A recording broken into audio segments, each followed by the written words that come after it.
नमस्कार, one India Hindi में आपका स्वागत है और मैं हूं दिनेश शर्मा। उत्तर प्रदेश में 7 चरणों में होने वाले चुनाव के लिए बीजेपी, सपा, कांग्रेस और बसपा समेत कई पॉलिटिकल पार्टीज चुनावी समर में हैं। सभी दल चुनाव में अपनी अपनी नैया पार लगाने के लिए वोटर्स से तमाम तरीके से वादे भी कर रहे हैं और दावे भी कर रहे हैं। चुनाव आयोग की तरफ से रैलियों पर रोक के बाद पॉलिटिकल पार्टीज को पोस्टर्स और होर्डिंग्स के साथ ही अब डिजिटल मोड का सहारा है। इधर चुनाव को लेकर निर्वाचन आयोग की तैयारियां करीब पूरी हो चुकी हैं और बाकी बची तैयारियों को आयोग अंतिम रूप देने में लगा है। इसके साथ ही आयोग ने यूपी में 73 विधानसभा सीटों को संवेदनशील घोषित किया है। साल 2017 में हुए विधानसभा चुनाव में संवेदनशील घोषित की गई 38 सीटों से इस बार 35 सीटें ज्यादा हैं।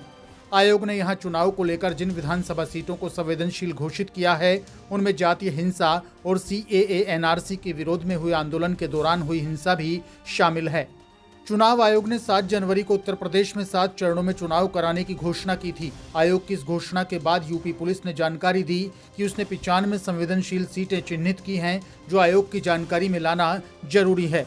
बाद में चुनाव आयोग और पुलिस के आला अफसरों के बीच हुई बैठकों के बाद इन सीटों की संख्या को 73 किया गया। इसे लेकर पुलिस अफसरों का कहना है कि विधानसभा सीटों को संवेदनशील घोषित किए जाने की कुछ पैमाने हैं। इनमें जातीय विद्वेष, कानून व्यवस्था समेत कई मुद्दों का ध्यान रखा जाता है। इन सभी बातों को ध्यान में रखकर 73 सीटों को संवेदनशील घोषित किया गया है। आपको बता दें कि चुनाव को लेकर जो विधानसभा सीटें संवेदनशील घोषित की गई हैं, उनमें प्रयागराज जिला सबसे ऊपर है।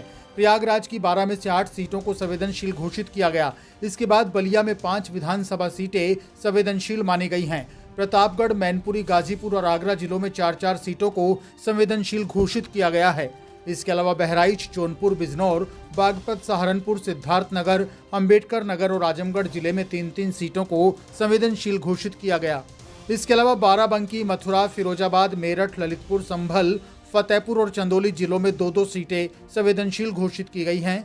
हाथरस, एटा, कन्नौज, शामली, जौनपुर, मऊ और भदोई में 1-1 सीट संवेदनशील घोषित की गई है।